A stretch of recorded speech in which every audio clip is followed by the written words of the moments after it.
Hello ഒരുവൺ, ഇന്നൊരു weekend evening in my ലൈഫാണ് കേട്ടോ. ഫ്രൈഡേ ഈവനിങ് ആണ്. ഞങ്ങളൊരു ഈവനിങ് 6:15 ആയപ്പോൾ പുറത്ത് പോകാൻ വേണ്ടി ഇറങ്ങിയതാണ്. മാളൂട്ടി കുറച്ച് നാളായിട്ട് ഇവിടെ അടുത്തുള്ളൊരു ഡാൻസ് സ്റ്റുഡിയോയിൽ പോകുന്നുണ്ട് ക്ലാസിക്കൽ ഡാൻസിന്. ആദുട്ടനും പിയാനോ ക്ലാസ്സസ് ഉണ്ട്. അപ്പോൾ അവർ സമ്മർ വെക്കേഷൻ ആയതുകൊണ്ട് സമ്മർ ക്യാമ്പ് കൂടി നടത്തുന്നുണ്ട്. അവരുടെ ഒരു ഡാൻസ് പ്രോഗ്രാമിൻ്റെ പ്രാക്ടീസിന് വേണ്ടിയിട്ടാണ് ഇപ്പോൾ പോകുന്നത്. ഞങ്ങൾ അബുദാബിയിൽ ബനിയാസ് എന്ന് പറഞ്ഞ സ്ഥലത്താണ് താമസിക്കുന്നത്. അവിടെ പുതിയതായിട്ട് ഇപ്പോൾ ഓപ്പൺ ചെയ്ത ഒരു ഡാൻസ് സ്റ്റുഡിയോ ആണ്. ഒരു മ്യൂസിക്കും ഇൻസ്ട്രുമെൻറ്റ്സ് എല്ലാം പഠിപ്പിക്കുന്നുണ്ട്. ക്ലാസിക്കൽ, സെമി ക്ലാസിക്കൽ എല്ലാം ഉണ്ട്. ഇപ്പോൾ വെക്കേഷൻ ആയതുകൊണ്ട് സമ്മർ ക്യാമ്പ് കൂടി ഉണ്ട്. അപ്പോൾ അതിൻ്റെ പ്രാക്ടീസ് സെഷന് വേണ്ടിയിട്ട് അവിടെ പോയതാണ്.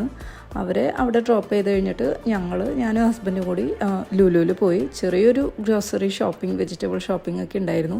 കിഡ്സ് ഇല്ലാത്തതുകൊണ്ട് സുഖമായിട്ട് ചെയ്യാമല്ലോ, സമാധാനമായിട്ട് ചെയ്യാം. 1 അവർ പ്രാക്ടീസ് സെഷൻ കഴിഞ്ഞ് അവരെ പിക്ക് ചെയ്ത് തിരിച്ച് വീട്ടിലെത്തി. ബാക്കി വ്ളോഗ് ഞാൻ എടുക്കാൻ മറന്നു. പ്രത്യേകിച്ചൊന്നും ഉണ്ടായില്ല. ഫുഡ് അടിച്ച് കിടന്നുറങ്ങാം.